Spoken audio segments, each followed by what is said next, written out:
서울 강남구 압구정동에 살던 이영호는 1991년 1월 29일 저녁 놀이터에서 그네를 타던 모습을 마지막으로 행방이 묘연해졌다.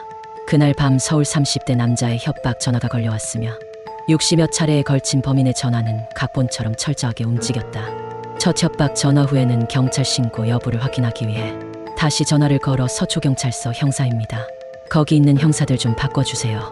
라는 말을 했고 이를 수상히 여긴 형사의 직감으로 이영호의 어머니가 가정집에 무슨 형사가 있냐며 무사히 넘길 수 있었다.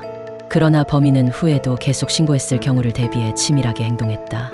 이영호의 아버지 이웃실의 차량에 설치된 카폰으로 연락하여 서울 곳곳에서 돈을 받으려 했는데 김포공항 주차장에 차를 주차하고 버스를 타고 집으로 돌아가라.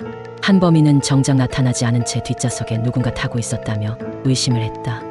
물론 당시 형사가 트렁크에 잠복했지만 좌석 쪽에는 아무도 없었기에 범인의 의심으로 추정된다. 이후 범인은 공중전화를 이용해 이웃실의 카폰에 전화를 걸어 이번에는 대한극장 앞으로 불러내고 근처 제과점 건편에 주차를 하고 제과점에서 커피를 마시며 기다리라 했다.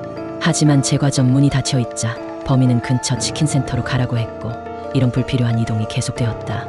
이번에는 집으로 전화가 왔다. 범인은 이영호의 어머니에게 지금 누가 계속 얼쩡거린다며 신고했냐고 협박했다. 이때 약속 장소 주변에 형사들이 잠복은 했지만 모두 변장 상태여서 역시 범인이 넘겨짚은 것이 분명했다. 그러나 이영호의 어머니는 집요한 추궁에 삼촌이랑 같이 나갔다며 경찰이 개입했음을 반시인하고 말았다. 이에 범인은 직접 돈을 받기는 무리라고 판단 은행 계좌로 돈을 받기로 한다. 주법은 은행 계좌를 특정 장소에 메모로 남겨 이영호의 아버지가 입금하도록 지시하는 방법이었다. 하지만 은행 직원들이 사고 계좌임을 보고 머뭇거리는 동안 범인은 달아나고 CCTV 또한 설치되어 있지 않아 범인 검거에 실패하고 만다. 게다가 범인의 지문조차 발견하지 못했다. 결국 화가 난 범인은 부모에게 아이를 죽이겠다는 의미의 협박을 했고 이번이 마지막 기회라며 양화대교 인근에 돈을 놓고 가게 했다. 이에 이영호의 아버지 이웃실은 가짜 돈을 놓고 떠났다. 주변에 형사들이 잠복했지만 소통 문제로 우왕좌왕하다 범인을 놓쳐버린다.